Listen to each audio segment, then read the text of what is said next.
Et alors, il n'y a plus de gens qui ont besoin de traverser le port, dites? C'est le pont transbordeur qui me fait du tort. Avant qu'ils aient bâti cette ferraille, mon bateau était trop petit. Et maintenant, ils vont tous au transbordeur. Ah, c'est plus moderne que le ferry-boîte. Et puis, ils n'ont pas le mal de mer. Vous en avez vu, vous, des gens qui ont le mal de mer sur votre bateau? Oui, j'en ai vu. Qui? Moi. Pour une traversée de 100 mètres? Que 100 mètres? Il y a 206 mètres d'une rive à l'autre. Allez. Oh, me dis, je connais bien le voyage. Je le fais 24 fois par jour depuis 30 ans. 30 ans. Il est temps de parler du pont à transborder, puisque c'est ainsi qu'il faut le nommer. En 1929, un photographe hongrois, Laszlo Moholy-Nagy, connu pour sa participation au mouvement Bauhaus, réalise un film sur Marseille. Le transborder est la nacelle suspendue à un chariot qui se déplace sous la passerelle disposée à 52 mètres de la mer.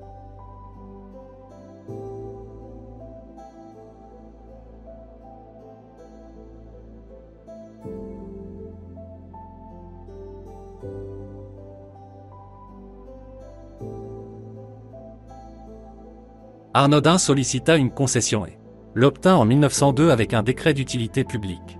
Le transborder est composé de deux pylônes, de 86,60 mètres de haut et de 240 tonnes chacun, à 52 mètres au-dessus de la mer. Le tablier de 239 mètres relie les deux pylônes. Le poids total de l'ouvrage était de 1400 tonnes.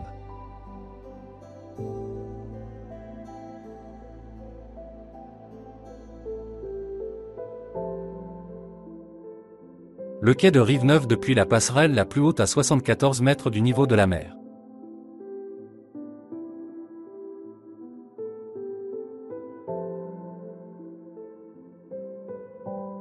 Vincent Corda, Alfred Ginge, Alexander Corda, pendant le tournage du film Marius. En arrière-plan, l'escalier en cage d'écureuil du pont transborder qui lie les deux plateformes. Le buffet-restaurant de la plateforme, soupe de poisson, bouillabaisse et langoustes étaient au menu.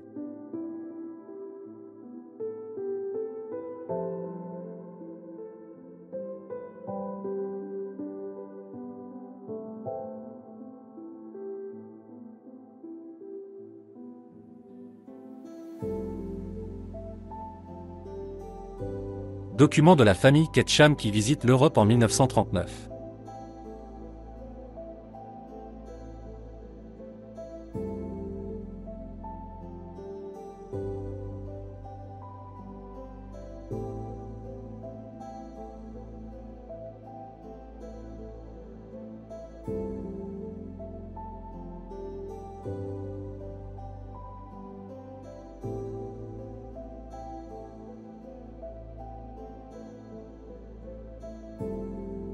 Sur ces deux cartes postales, le pont transborder après le plasticage des Allemands en 1944.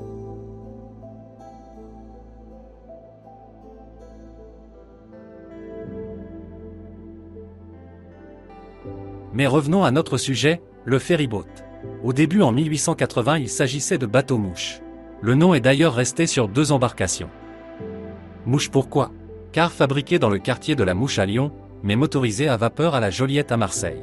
Il restera les noms Mouche 4 et Mouche 7. Sur ces deux cartes postales, on voit le ferryboat et les passeurs qui avaient manifesté contre la création des lignes de mouches. En 1907, la Société Générale de Remorquage, beaucoup plus connue sous le nom de Compagnie Chambon, possède 5 bateaux-mouches. À l'origine, il y avait 3 lignes de mouches, dont une au niveau du bassin du carénage.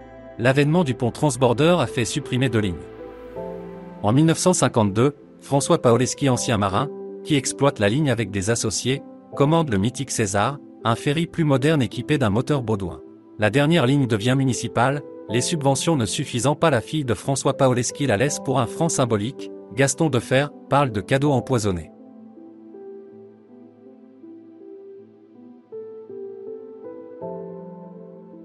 Le nouveau ferry, qui s'appelle tout simplement le ferryboat, est à propulsion électrique.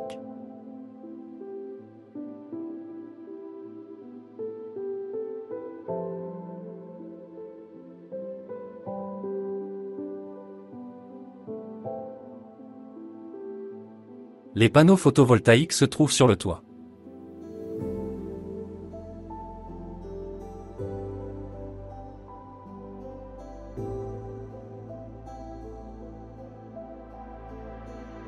La traversée ne dure guère plus d'une minute, même si la largeur du vieux port à ce point n'est pas de 206 mètres comme le disait Escartefigue, mais 283 mètres, le franchissement est rapide.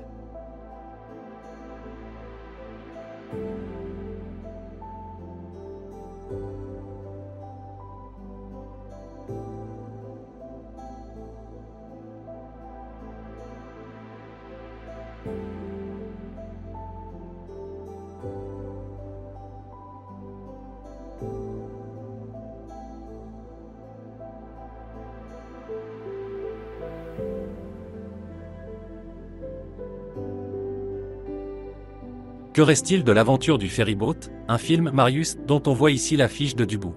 Il y avait le pont Transborder, la tour Eiffel de Marseille, immortalisée par les peintures de Albert Marquet, André Lhote et Charles Camoin.